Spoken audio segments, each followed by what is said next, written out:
வணக்கம் நேயர்களே. விளையாட்டு வீரர்களின் கனவுகளையும் கதைகளையும் உங்களுடன் பகிரும் ஒரு பயணத்தில் நாம் இருக்கோம். இன்றைக்கி நம்மோட யார் இருக்காங்கன்னா, ஒரு கிரிக்கெட் ஆல்ரவுண்டர் திரு ராமகிருஷ்ணன் அவர்கள் தான். வெல்கம் டு ஐ1 ஸ்போர்ட்ஸின் ஆடுகளம் பாட்காஸ்ட்.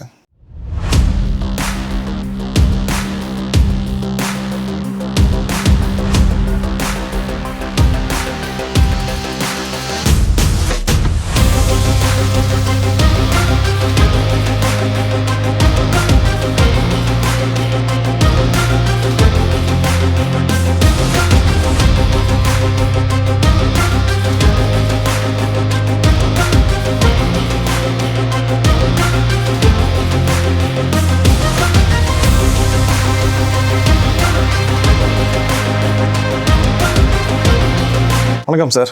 வணக்கம் சார். எப்படி இருக்கீங்க? நல்லா இருக்கேன் சார். நீங்கள் எப்படி இருக்கீங்க? நல்லா இருக்கேன். ஸோ வெல்கம் டு ஐ1 ஸ்போர்ட்ஸின் ஆடுகளம் பாட்காஸ்ட். எங்களோட டீம் மெம்பர் சக்தின்னு ஒருத்தர் இருக்கார். ஸோ அவர் தான் உங்களை பற்றி நிறைய சொல்லியிருந்தார். ஸோ இந்த மாதிரி என் ஃப்ரெண்டு ஒருத்தர் இருக்கார். ஸோ ஏன்னா ஆல்ரவுண்டர் அப்படின்னு சொல்லும்போது எனக்கு கொஞ்சம் இன்ட்ரெஸ்ட்டாக இருந்தது. வர சொல்லுங்கள் பேசலான்னு சொல்லிட்டு. ஸோ உங்களுக்கு அது எப்படி இருந்தது ஃபஸ்ட்டு அவர் சொல்லும் போது? இது எனக்கு புதுசாக இருக்குது. எனக்கு இது மாதிரி யாரும் இந்த மாதிரி கூப்பிட்டது கிடையாது. But just want try this. என்னோட எக்ஸ்பீரியன்ஸை ஷேர் பண்ணுறதும் மெயின்லி நான் அக்செப்ட் பண்ணதே அந்த அவர் சக்தி. நானும் ஒன்றா கிரிக்கெட் ஆடி இருக்கோம். உங்கள் யூடியூப் சேனல் நிறைய நான் பார்த்துட்ருக்கேன் நான். ஸோ ரொம்ப நல்லா ரீச் நல்லா போயிட்டுருக்கு. ஸோ நீங்கள் யூடியூப் சேனல் பார்க்குறேன்னு சொல்லும்போது கொஞ்சம் சந்தோஷமாக தான் இருக்குது. ஸோ உங்களோட ஏர்லி ஸ்டேஜஸ் சொல்ல முடியுமா? கிரிக்கெட் எப்படி ஆரம்பிச்சது, கிரிக்கெட் எப்படி இன்ட்ரெஸ்ட் வந்தது நீங்கள் சொல்ல முடியுமா? ஓகே. ஸோ நான் முன்னாடி நான் கிரிக்கெட்லாம் அவ்வளோவா எனக்கு தெரியாது.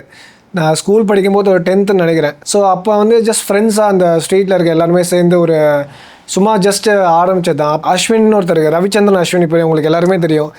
எங்களோட எல்லா டேலண்ட்டையும் ஐடென்டிஃபை பண்ணுறது அவர் தான். அவரும் சேர்ந்து டென்னிஸ் பால் ஆடுவோம் நாங்கள். ஸோ அப்போ தான் ஒரு ரூகான் ஒரு அசோசியேஷன் ஃபார்ம் பண்ணார் அவர். சும்மா அன்ராம் கிரிக்கெட் அசோசியேஷன் மாதிரி நாங்கள் நிறைய அன்ராம் கிரிக்கெட்லாம் ஆடுவோம் அவர் வீட்டில். ஸோ அந்த மாதிரி டெவலப் பண்ணி அவரே ஓகே நம்ம இந்த மாதிரி ஒரு டீமை ஃபார்ம் பண்ணக்கூடாது, நல்ல டேலண்டட் கிரிக்கெட்டர்ஸ் தான் இருக்காங்க, நிறைய பேர் இருக்காங்க, என்ன மாதிரி நிறைய பேர் அந்த ஸ்டேட்டில் இருந்தாங்க. ஸோ அதெல்லாம் அவர் தான் டெவலப் பண்ணார். ஸோ அந்த மாதிரி தான் நாங்கள் கிரிக்கெட்குள்ளேயே வந்தது. நான் அவரெல்லாம் இல்லைனா நான் கிரிக்கெட்டுக்குள்ளே வந்திருப்பேனான்னு எனக்கு தெரியாது. ஸோ படித்து நான் வேலையில் தான் இருந்திருப்பேன் டெஃபினட்டாக. So thanks to him. So நீங்கள் ஒரு லெஜெண்டரி பவுலர் கூட ட்ரைனிங் எல்லாம் பண்ணியிருக்கீங்க சொல்லும்போது விளாண்டுருக்கீங்க எல்லாமே. பட் ஆல்ரவுண்டராக எப்படி ஆனீங்க? ஃபாஸ்ட் பவுலிங் எனக்கு ரொம்ப ரொம்ப பிடிக்கும். கிளென் மெக்ராவோட வீடியோஸ்லாம் நிறையா பார்ப்பேன். ஸோ எனக்கு அதுலேருந்து தான் எனக்கு ஓகே ஒரு ஃபாஸ்ட் பவுலிங் நல்லா போடலாம் அப்படின்ற ஒரு எண்ணமே வந்தது. அதுக்கப்புறம் நான் சொன்ன மாதிரி தான் அஸ்வின் நான் நிறைய மேட்சஸ்லாம் அனுப்புவார். அங்கேயும் நான் போலராக தான் இருப்பேன் நிறையா. எனக்கே ஒரு ஆர்வம் நம்ம ஏன் பேட்டிங் ஆடக்கூடாது அப்படின்ட்டு அதுலேருந்து டெவலப் பண்ணால் தான் ஓகே நம்ம ஏன் ஒரு ஆல்ரவுண்டராக இருக்கக்கூடாது, வெறும் போலிங் மட்டுமே இருக்கக்கூடாது, ஒரு பேட்டிங்கும் பண்ணால் ஒரு டீமுக்கு ஒரு கான்ட்ரிபியூஷன்ஸ் கண்டிப்பாக இருக்கும். ஸோ அந்த ஒரு அடிப்படையில் வந்தேன். அதுக்கப்புறம் அது ரெண்டுத்துக்கு நடக்கிறதுக்கு முன்னாடி எனக்கு ஃபீல்டிங் ரொம்ப பிடிக்கும். ஒரு டீமுக்குள்ளே பிளேயிங் 11 வரணுன்றது எப்படின்னா, நான் ஒரு 2 இயர்ஸாக வெளில தான் உட்காந்துருந்தேன். நான் நிறைய மேட்சஸ் போலிங்கும் கிடைக்காது, பேட்டிங்கும் கிடைக்காது. பட் அது எனக்கு எதுவுமே அஃபெக்டே பண்ணல. நான் எப்படியாவது டீமுக்குள்ளே போய் ஏதாவது ஒரு விஷயத்தில் நான் கான்ட்ரிபியூட் பண்ணுன்ற ஒரு விஷயம் வந்தது அந்த ஃபீல்டிங் மட்டும்தான். ஸோ முன்னாடி நிறைய ஐபிஎல் மேட்சஸ்லாம் நிறைய போவேன். சிஎஸ்கே மேட்சஸ்லாம் போய் பார்ப்பேன் செப்பாக்கில். மெயினாக போயிட்டு அந்த ஃபீல்டிங் பார்க்குறது தான், ரெய்னாவோட ஃபீல்டிங் பார்க்குறது தான். ஸோ அவர் எப்படி ரியாக்ட் பண்ணுறாரு, எப்படி அந்த டீமை இது பண்ண வைக்கிறாரு, அது எல்லாமே நான் நோட்டீஸ் பண்ணுவேன் நிறையா. மோர் தேன் பேட்டிங் அண்ட் போலிங்கை விட ஃபீல்டிங்கில் அவர் எப்படி இருக்கார், அவங்க எப்படி அப்ரோச் பண்ணுறாங்க அந்த கேமை. ஸோ அதெல்லாம் அந்த ஏர்லி ஸ்டேஜஸ்லேயே வந்ததுனால எனக்கு பேட்டிங்லேயோ சரி போலிங்லேயோ சரி ஃபீல்டிங்கில் மெயினாக கான்ட்ரிபியூட் பண்ணுன்ற ஒரு ஆசை எனக்கு நிறைய வந்தது. Still no I am doing it well. ரீசெண்டாக ஜான்டி ரோட்ஸ் சார் சென்னைக்கு வந்திருந்தார். அவரோட ஃபேவரேட் ஆல்ரவுண்டர் சொன்னது ரெய்னா ஃபர்ஸ்ட் அவர் சொன்னது. You need to be the best in the field. So அது அவர் ப்ரூவ் பண்ணியிருக்காரு. ஸோ அவரை மாதிரியே இப்போ நிறைய பேர் இருக்காங்க. ஒரு போலரால் டோர்னமெண்ட்டை வின் பண்ணி கொடுக்க முடியும், பேட்ஸ்மேனோட ஒரு மேட்சை வின் பண்ணி கொடுக்க முடியும், ஒரு ஃபீல்டரால் தான் எல்லாமே பண்ண முடியும். கண்டிப்பாக. ஸோ ஒரு கேமையே சேஞ்ச் பண்ண முடியறதுக்கான காரணம் ஃபீல்டர் தான். ஸோ அதுதான் he taught me actually, not personally, but by watching him I learned few things from him. So அதுதான் ரொம்ப இம்பார்ட்டன்ட் எனக்கு தெரிஞ்சு. உங்கள் வீட்டில் எப்படி சார் இருந்தது சப்போர்ட் கிரிக்கெட்? வேணா சின்ன வயசில் கிரிக்கெட் விளாட போனாலே நாம் அவ்வளோ சீக்கிரம் வரமாட்டோம். ஃபஸ்ட்டு வெயிலில் விளாட போனால் வீட்டில் திட்டுவாங்க, கருத்துருவோன்னு சொல்லிட்டு திட்டுவாங்க. ஆண்டு போயிட்டு உடனே வரமாட்டோம். நாம் விளாண்டுட்டு அப்படியே மண்ணில் புரண்டு வருவோம், வேர்வையாக வருவோம். அந்த ஸ்மெல்லே சில பேர் பேரண்ட்ஸுக்கு பிடிக்காது. ஸோ உங்களுக்கு எப்படி அந்த வீட்டில் சப்போர்ட் இருந்தது? சொன்ன மாதிரி அஸ்வின் வீட்டில் தான் நாங்கள் ப்ராக்டிஸ்லாம் பண்ணுவோம். ஸோ அவர் முன்னாடி அவர் வீட்டில் ஒரு சின்ன காங்க்ரீட் மாதிரி ஒரு 10 யார்டு 15 யார்டில் வச்சுருப்பார். ஸோ நெட்ஸ்லாம் போட்டு. ஸோ நாங்களாம் அப்போ அவர் ப்ராக்டிஸ் பண்ணிட்டாரு. அதே டைமில் எங்களையும் டெவலப் பண்ணணும்னு சொல்லிட்டு அதெல்லாம் பண்ணி ஸோ நாங்களும் ப்ராக்டிஸ்லாம் பண்ணுவோம். நாங்கள் ஒரு ஏர்லி மார்னிங் ஒரு 5:45 இல்லை 6 o'clock ஸ்டார்ட் பண்ணோம். எனக்கு ஸ்கூல் 8:30. 8:30 ஒரு 8:15. So if I'm not wrong 8:15 என் பக்கத்துலேயே தான் ஸ்கூல் இருக்குது. ஸோ நான் வந்து ஒரு 8 o'clock வரைக்கும் நான் ப்ராக்டிஸ் தான் பண்ணிட்டுருப்பேன். ஸோ எங்கள் அம்மா வருவாங்க அங்கே இந்த வீட்டிலேருந்து. ஸோ ஸ்கூலுக்கு டைம் ஆகிடுச்சு, தயவு செஞ்சு வா அப்படின்னு. ஸோ நான் அப்படியே ரெடி ஆகி அங்கேயே பாத்லாம் பண்ணிட்டு அப்படியே ஸ்கூலுக்கு போயிடுவேன். ஸோ ட்ரெஸ் எல்லாம் மாற்றிட்டு அப்படியே ஸ்கூலுக்கு போயிடுவேன். நான் எப்போவுமே லேட்டாக தான் போவேன் ஸ்கூலுக்கு. ஸோ எல்லாருமே கேட்பாங்க, தோருக்கு வீடு பக்கத்தில் இருக்குது, பக்கத்து தெருவில் இருக்குது வீடு, நீ வந்து 8:20 8:30 வரைய அப்படின்னு. ஸோ எனி டைம் நான் ஸ்கூல் என்ட்ரு ஆனாலும் ஒரு 8:15 ஸ்கூல் அப்படின்னா ஐ வில் என்டர் 8:30. கேட் வாசலில் தான் நிற்பேன் நான் தான் எவ்ரி டைம் நான் லேட் கமராக தான் இருக்கேன் நான். So that's how. அம்மா அப்பாவும் நல்லா சப்போர்ட்டிவாக தான் இருந்தாங்க. ஸோ இது வரைக்கும் இருக்காங்க. ஸோ சப்போர்ட்டிவாக தான் இருக்காங்க. ஸோ அதனால் அது பிரச்சனை இல்லை. ஸோ கேரியர்னு பார்க்கும்போது ஸ்டடீஸு படித்தா தான் வந்து வேலை. ஸ்போர்ட்ஸில் வந்து நிறைய பேர் திட்டி நான் பார்த்துருக்கேன். அதில் தான் வந்து கேரியர் இல்லை அப்படின்னு சொல்லுவாங்க. ஸோ உங்களுக்கு அது மாதிரி ஒரு ஏதாவது சம்பவம் நடந்திருக்கா? யாராவது ஏதாவது சொல்லி கிரிக்கெட் இஸ் நாட் யூஸ்ஃபுல் அப்படி யாராவது சொல்லியிருக்காங்களா? ஒரு ஏர்லி ஸ்டேஜஸில் அந்த மாதிரிலாம் சொல்லுவாங்க. பட் எங்கள் ஸ்கூலில் வந்து எப்படின்னா ஸ்டார்டிங்கில் அந்த மாதிரிலாம் இருக்கும். படிப்பு இப்போ வரைக்கும் ரொம்ப முக்கியம்தான். அதுக்கப்புறம் ஓவர் த இயர்ஸ் நான் கொஞ்சம் நல்லா ஆடும்போது ஸோ அவங்களும் வந்து ஓகே கிரிக்கெட் ஆடு, ஸோ அதே மாதிரி கொஞ்சம் சீக்கிரமாக வரப்பாரு அப்படின்ட்டாங்க. அதுலேயே என்னென்னா அவங்க ஒரு ஸ்டேஜ் போய் என்ன பண்ணிட்டாங்கன்னா என்னை ஸ்போர்ட்ஸ் செக்ரட்டரியாக மாற்றிட்டாங்க. ஸ்கூலும் சப்போர்ட்டிவாக தான் இருந்தது. ஸோ அதில் ஐ மீன் ப்ராக்டிஸ்னால் ஸோ அவங்க பெர்மிஷன்லாம் கொடுப்பாங்க அந்த டைமில். ஸோ அந்த டைமில் அவ்வளோ அந்த இப்போ இருக்கிற ஓப்பன் ஸ்கூலிங் மாதிரி இப்போ அப்படிலாம் கிடையாது. இப்போ நிறைய ஸ்கூல்லலாம் பார்த்தீங்கன்னு வச்சுக்கோங்களேன், அந்த ஸ்போர்ட்ஸுக்கு அவ்வளோ முக்கியத்துவம் கொடுப்பாங்க இப்போ. பட் அந்த ஒரு 10 years பேக்லாம் நீங்கள் பார்த்தீங்கன்னா அந்த மாதிரி கிடையாது. ஒரு சில ஸ்கூல் தான் இருக்கும். பட் எங்கள் ஸ்கூலில் அந்த மாதிரி கிடையாது. ஆனால் எங்களுக்கு அதை கொண்டு வந்தாங்க, பரவாயில்ல போய் ஆடலாம் அப்படின்ட்டு. ஸோ அந்த டைமில் சப்போர்ட் பண்ணது ரொம்ப நல்லா இருந்தது. ஸோ நீங்கள் ஒரு ஒன் ஆஃப் த ரீசன் உங்கள் ஸ்கூல் சேஞ்ச் ஆனதுக்குன்னு சொல்லலாமா? உங்களை பார்த்தே அவங்க சேஞ்ச் ஆகிருப்பாங்களா ஸ்போர்ட்ஸில் வந்து அதுவும் இம்பார்ட்டன்ட் சொல்லிட்டு? ப்ராபப்ளி இருக்கலாம். ஸோ காலேஜ் நெக்ஸ்ட்டு போகும்போது எப்படி இருந்தது இந்த கிரிக்கெட் லைஃப்? ஸோ நீங்கள் நிறைய கேம்ஸ் போயிருப்பீங்க கிரிக்கெட். ஸோ அதில் ஏதாவது மறக்க முடியாத சம்பவம் எதாவது இருக்கா? இல்லை அடிதடிலாம் நடந்திருக்கு? நிறைய கிரிக்கெட் மேட்ச் வந்து அடிதடி நடந்திருக்கு, நான் பார்த்துருக்கேன். எங்கள் ஊர்லேயே நடந்திருக்கு, நாங்கள் சண்டை போட்டிருக்கோம் ஆப்போசிட் டீமில் அதுன்னு சொல்லிட்டு. ஸோ உங்களுக்கு அந்த மாதிரி சுச்சுவேஷன் ஏதாவது அமைஞ்சிருக்கா? இல்லை ஆக்சுவலி கரெக்டாக நான் காலேஜ் ஸ்டார்ட் ஆகும்போது ஒரு டேலண்ட் ஹண்ட் நடந்தது. ஸோ அஸ்வின் அவர் வந்து ஒரு டேலண்ட் ஹண்ட் வந்து ஆர்கனைஸ் பண்ணார் அவர். ஸோ அதில் வந்து நிறைய பிளேயர்ஸ்லாம் இருந்தாங்க. அதில் நானும் கலந்துட்டேன். ஸோ இன்னும் கலந்து சொன்னேன். நான் நல்லா பேட்டிங் ஆடினேன், bowling போட்டேன். So I got selected. அது அந்த டேலண்ட் அண்ட் பேஸ் என்னென்னா யூகேயில் போயிட்டு கொஞ்சம் ட்ரைனிங் பண்ணிட்டு வரணும் அப்படின்னு சொல்லிட்டு ஒரு ஸ்காலர்ஷிப் மாதிரி.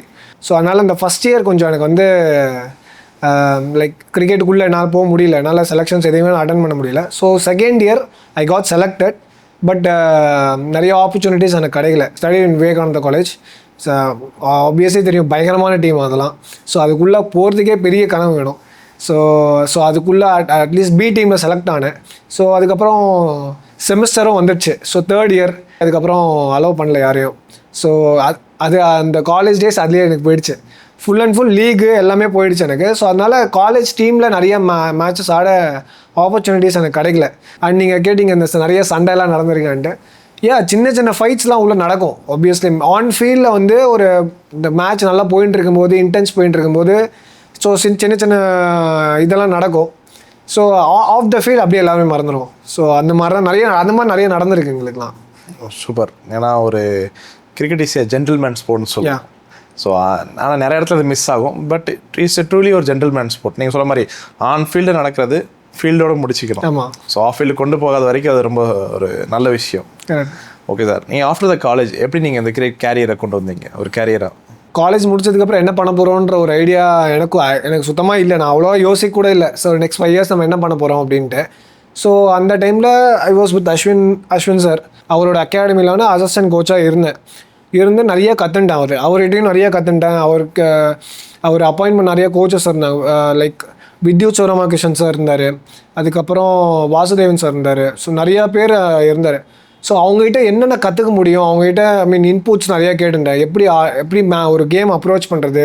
ஸோ அவங்ககிட்டையும் நிறைய முன்னாடிலாம் வந்து ஒரு 30 runs நான் அவுட் ஆகிடுவேன். அப்போ வந்து நிறையா வித்யுத் சார்கிட்டலாம் நான் கேட்பேன், சார் நான் ஒரு 30 runs அடிக்கிறேன், அதுக்கப்புறம் என்னால் கொண்டு போக முடியல அப்படின்லாம் நிறையா கேட்கும்போது he gave lot of inputs.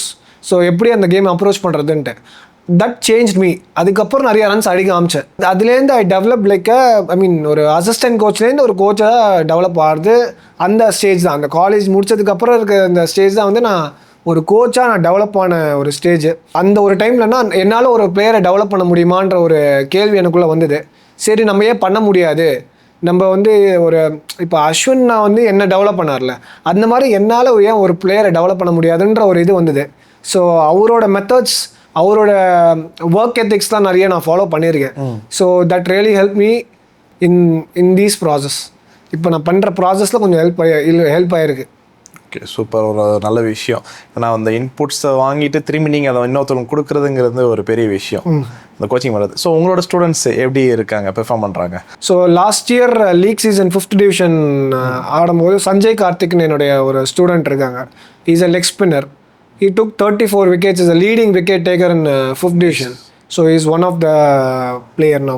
And last year Sabarish no fast bowler. He is under 14. He just missed his under 14 state team because of his injury. Okay. So he is a good fast bowler. So ரெண்டு பேர் இன்னும் பெட்டராக இருக்காங்க.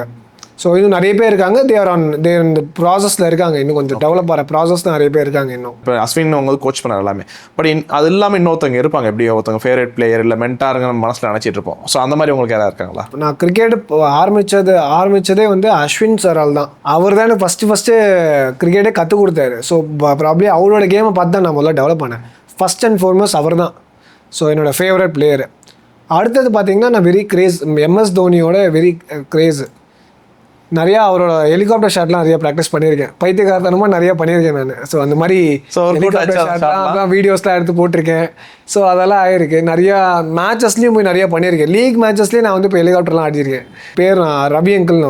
அவர் match வந்து உட்காந்துருப்பார். நேராக ஆடுன்னு சொல்லுவார். நான் நேராக ஆட மாட்டேன். ஏன்னா அது நிறைய ப்ராக்டிஸ் பண்ணியிருக்கேன். ஸ்ட்ரெயிட்டாக ஹெலிகாப்டர் அடிச்சிருவேன். நேராக அவர் மண்டைக்கு மேலே தான் போகும் பால். அடுத்த பால் வந்து கீழே ஆடுறான்னு திருப்பி அவர் மண்டைக்கு மேலே தான் போகும் பால் 6. 3வது பால் அவரே சொல்லிவிடுவார் சூப்பர் ஷாட், திருப்பி அடிக்கிட்டுவார். 3வது பால் அங்கே தான் போகும். ஆனால் அந்த மேட்ச் அவுட் ஆகிடுவேன். 4 6 அடிச்சு அவுட் ஆகிடுவேன். ஆனால் is very happy. So okay, ஒருத்தன் நல்லா பண்ணி ட்ரை பண்ணியிருக்கான். Is having the ability to hit the ball out of the பார்க்ன்ற ஒரு இது இருக்குல்ல. ஸோ அது அங்கேருந்து மாறிடுச்சு. அதுக்கப்புறம் okay, so will just work on power hitting. அந்த ஹெலிகாப்டர்னு இல்லாமல் ஓகே நம்மளோட ஒரு ஸ்ட்ரென்த்தை யூஸ் பண்ணி அந்த பவர் ஹிட்டிங்கை ஒர்க் பண்ணலாம் அப்படின்னு சொல்லி அதில் டெவலப் ஆனது தான். அண்ட் அஸ்வின் சாருக்கு அப்புறம் அந்த MSD வந்து எனக்கு ரொம்ப பிடிக்கும் எனக்கு. So MSD one of the favourite சொல்லியிருக்கேன். ஸோ அப்புறம் த கூல் மூமெண்ட்ஸ் ஏதாவது சொல்ல முடியுமா? ஸோ ரொம்ப பிடிச்ச மூமெண்ட்டு இல்லை கிரிக்கெட்டில். ஸோ உங்களுக்கு அவர் சொன்ன ஏதாவது அட்வைஸ் ஏதாவது ஒர்க் ஆகிருக்கா? இல்லை, அந்த லாஸ்ட் ஓவர் வரைக்கும் எடுத்துகிட்டு போகிற கேம் வந்து எனக்கு அவர் மூலியமாக தான் எனக்கு வந்து ஒரு மேட்ச்சில் ட்ரை பண்ணலாம் அப்படின்ட்டு. ஃபஸ்ட்டு ஒரு if I'm not wrong India versus Sri Lanka last over வரைக்கும் இஷாந்த் சர்மா நான் ஸ்ட்ரைக்கில் இருப்பார். 6 அடிப்பார். 3 6 தொடர்ந்து அடிப்பார்னு நினைக்கிறேன். ஸோ அந்த ஒரு இது என்னென்னா லாஸ்ட் ஓவர் வரைக்கும் கேம் இருக்குன்றத கற்றுக் கொடுத்தது அவர் தான். ஸோ அதுலேருந்து தான் நான் முன்னாடிலாம் அதை சொன்னேன்ல, 4 6 அடிச்சுட்டு அவுட் ஆகிடுவேன். ஸோ அதுக்கப்புறம் ஐ லேர்ன்ட் லாஸ்ட் பால் வரைக்கும் கேம் இருக்குது. So we can just like that leave the game right. So நம்ம அவுட் ஆகிடுவோம் இல்லைனா ஸோ லாஸ்ட் பால் வரைக்கும் நம்ம கேம் எடுத்துகிட்டு போகணுன்றதை நான் அவரை பார்த்து கற்றுட்டேன் நிறையா. ஸோ அதுவே ஒரு பெரிய கூல் மூமெண்ட் தானே. கண்டிப்பாக. ஸோ அது பெரிய விஷயம் இல்லை அது. ஸோ ஒரு டைமில் சச்சின் இருந்தப்போ அவர் அவுட் ஆகிட்டோன்னா நிறைய பேர் வந்து டிவி ஆஃப் பண்ணிட்டு போயிருக்கோம். நானும் பண்ணியிருக்கேன் சரி. அது பட் அதுக்கப்புறம் அந்த ஒரு மொமெண்ட்டு மறுபடியும் வந்து உட்கார வச்சது வந்து எனக்கு தெரிஞ்சு MSD தான் நினைக்கிறேன். ஸோ நான் கடைசி வரைக்கும் நான் இருப்பேன், நான் ஜெயிக்க வைக்கிறேன்னு சொல்லிட்டு நிறைய பேரை இருக்க வச்சார். யார் அவுட் ஆனாலும் நான் இருந்தால் மேட்ச் இருக்குங்கிறது மாதிரி நீங்கள் சொன்ன மாதிரி லாஸ்ட் மொமெண்ட் லாஸ்ட் பால் வரைக்கும் அது match still on. Correct. So நிறைய விஷயத்த பேசியிருந்தோம். இப்போ அடுத்து உங்களோட ஆல்ரவுண்டர் லைஃப். ஸோ எப்படி உங்களுக்கு பேட்டிங் ரொம்ப பிடிக்குமா இல்லை பவுலிங்கா ஃபீல்டிங்கா? உங்களுக்கு ரொம்ப பிடிச்சிருந்த மூணுலேயே அது? ஃபீல்டிங் தான் ஃபஸ்ட்டு, அதுக்கப்புறம் தான் batting and bowling. And fielding அப்புறம் பார்த்தீங்கன்னா எனக்கு பவுலிங் ரொம்ப பிடிக்கும். ஸோ பவுலிங் மெயினாக ரொம்ப சேலஞ்சிங்காக இருக்கும். ஒரு பேட்ஸ்மேன் அடிக்கிறான்னா அதில் வந்து எப்படின்னா எப்படி அவனை விக்கெட் எடுக்கிறது, ஸோ அதெல்லாம் கொஞ்சம் யோசிக்க முடியும். பட் த திங் இஸ் நிறைய போலர்ஸோடு இன்ட்ராக்ட் பண்ணும்போது ஐ லேர்ன் ஃபியூ திங்ஸ். என்னென்னா ஒரு மேட்ச்சுக்கு முன்னாடி ஒரு ப்ரிப்பரேஷன்ஸாக நடக்கணும். இந்தந்த சிச்சுவேஷன்ஸ்லாம் வருன்றதை நம்ம பார்த்துக்கணும் முதலே. அங்கே அந்த சிச்சுவேஷன் வந்ததுக்கப்புறம் ரியாக்ட் பண்ணுறது வேஸ்ட்டு. இப்போ ப்ரிப்பரேஷன்ஸ்லாம் முன்னாடியே முடிஞ்சிச்சு அப்படின்னா அங்கே அந்த மாதிரி சிச்சுவேஷன்ஸ் வரும்போது ஹேண்டில் பண்ணுறது ரொம்ப ஈஸியாகிடும். ஸோ ப்ரெஷருன்றது அங்கே இருக்கும், ஆனால் அது ஈஸியாக ஹேண்டில் பண்ணிட்டு போயிட்டே இருக்க வேண்டியதான். ஸோ அதனால் வந்து எனக்கு அந்த ஒரு bowling ரொம்ப பிடிக்கும். ஸோ அதுக்கப்புறம் பேட்டிங் டெஃபினெட்லி நான் சொன்ன மாதிரி தான். இப்போ முன்னாடிலாம் ஹிட் பண்ணியிருந்தேன், இப்போ கடைசி வரைக்கும் கொண்டு போகணுன்ற ஒரு கான்செப்டில் வந்திருக்கு இப்போ. ஓகே. ஆஸ் அன் ஆல்ரவுண்டர் உங்கள் மேலே நிறைய நம்பிக்கை இருக்கும். ஏதாவது ஒரு இதில் ஒருத்தன் ஃபெயில் ஆனால் கூட அடுத்து பேட்ஸ்மேன் இருப்பாங்கன்னு ஒரு நம்பிக்கை இருக்கும். இல்லை 5th பவுலர் 6th பவுலராக கூட ஆல்ரவுண்டர் நிறைய மேட்ச்சில் இருப்பாங்க. ஸோ அந்த மாதிரி ஒரு மேட்ச் ஏதாவது உங்களுக்கு நடந்திருக்கா? எல்லாரும் ஃபெயில் ஆகிட்டாங்க, நீங்கள் தான் இது மாதிரி பார்க்கணும்னு சொல்லிட்டு ஏதாவது நடந்திருக்கு. லீக் மேட்ச் நடந்திருக்கு 4 years பேக்கு. ஸோ ஒரு 4th டிவிஷன் ஆடியிருந்தேன் நான். ஸோ அதில் வந்து ஒரு முக்கியமான ஒரு டைம் என்னென்னா, இனிஷியல் ஸ்டேஜில் போகும்போது நான் அடிச்சிட்டாங்க டெஃபினட்டாக. ஸோ லாஸ்ட் விக்கெட் டு வின்னு. அதில் செட் பேட்ஸ்மேன்ஸ் ஆடிட்டு இருக்காங்க. அந்த பால் நல்லா ரிவர்ஸாக காமிச்சது. So if I'm not wrong, captain வந்து ரா அரவிந்த் தான் அப்போ அந்த டைமில் தக்காளின்னு சொல்லுவார். செம்ம பிளேயர் அவர். ஸோ அவர் நல்லா கேப்டன் வேறு அவர் அந்த டீமில். அவர் வந்து என் மேலே நம்பிக்கை வச்சார். போடுறா அப்படின்னு பாலை கொடுத்து இப்போ எனக்கு இந்த விக்கெட் எடுத்து கொடு அப்படின்னாரு. ஃபஸ்ட் பால் போட்டேன், அஷ்டா 6 அடிச்சிட்டாரு அந்த பேட்ஸ்மேனு. அவர் வந்து கூப்பிட்டு எனக்கு பிரச்சனையே கிடையாது, 6 போட்டு என்ன போட்டு இந்த விக்கெட் நீ தான் எடுக்க போகிறேன்னு சொல்லி நம்பிக்கையாக பாலை கொடுத்துட்டாரு. நான் பாட்டு போட்ட பீட்டன் எல்லாமே நடந்தது. அந்த ஒரு செகண்ட் ஓவர் எனக்கு கொடுக்கும்போது ரிவர்ஸ் பயங்கரமாக ஆரம்பிச்சது, விக்கெட் எடுத்துட்டேன். கடைசியில் என்ன நம்பிக்கை கொடுத்து எனக்கு bowling கொடுத்தது வந்து அது எனக்கு பிடிச்சிருந்தது. ஸோ அந்த டைமில் என்னையே நான் முதல்ல பிலீவ் பண்ணேன். ஓகே என்னால் முடியும் அந்த விக்கெட்டு. ஒருத்தர் என்னை நம்புறாரு, நானே முதல்ல என்னை நம்பணும்னு சொல்லிட்டு அந்த ஃபுல் எஃபர்ட்டில் நான் bowling போட்டேன். அந்த டைமில் என்ன தான் நம்ம ரன்ஸ் கொடுத்தாலும் அதெல்லாம் மறந்துட்டு ஓகே லெட்ஸ் இந்த ஒரு விக்கெட் எடுக்கிறது ரொம்ப இம்பார்ட்டன்ட் ஃபார் த டீம் அப்படின்னு சொல்லி அந்த இதில் நான் வந்தேன். ஸோ வின் பண்ணோம் அந்த மேட்ச் நாங்கள். ஸோ அந்த ஃபீல் உங்களுக்கு எப்படி இருந்தது அந்த டைம்? ஏன்னா உங்களை நம்பி கொடுத்த வேலையை நீங்கள் வந்து சக்ஸஸாக முடிச்சிட்டீங்க. ஸோ அப்போ அந்த ஃபீல் உங்களுக்கு எப்படி இருந்தது? அது ஒன்றே ஒன்று தான் சொல்லுவேன். சம்டைம்ஸ் நடக்கும், சம்டைம்ஸ் நடக்காது. நடக்காத போது அது லேர்னிங் தான், நடக்கும்போது அது லேர்னிங் தான். ஓகே இதை நம்ம எப்படி எக்ஸிக்யூட் பண்ணோம், அதை எப்படி எக்ஸிக்யூட் பண்ணியிருக்கலாம், நடக்காத போது நம்ம எப்படி எக்ஸிக்யூட் பண்ணியிருக்கலாம், நடந்த போது எப்படி எக்ஸிக்யூட் பண்ணியிருக்கோன்றதை நம்ம லேர்ன் பண்ணோம். At the same time I enjoyed really well. Okay ஏன்னா டீம் வின் பண்ணியிருக்கு. ஸோ என்னாலன்னு கிடையாது, பட் டீம் வின் பண்ணியிருக்கு. அது வந்து like I enjoyed really well. அந்த சக்ஸஸ் அடுத்தடுத்த மேட்ச்சில் கொண்டு போகிறது அந்த லேர்னிங்கோட முக்கியமான விஷயம். எக்ஸாக்ட்லி. ஸோ இந்த மாதிரி சுச்சுவேஷன் வரும்போது நம்ம இந்த மாதிரி ரெடி ஆகணுன்றதை எனக்கு அது லேர்ன் ஆச்சு. சூப்பர்.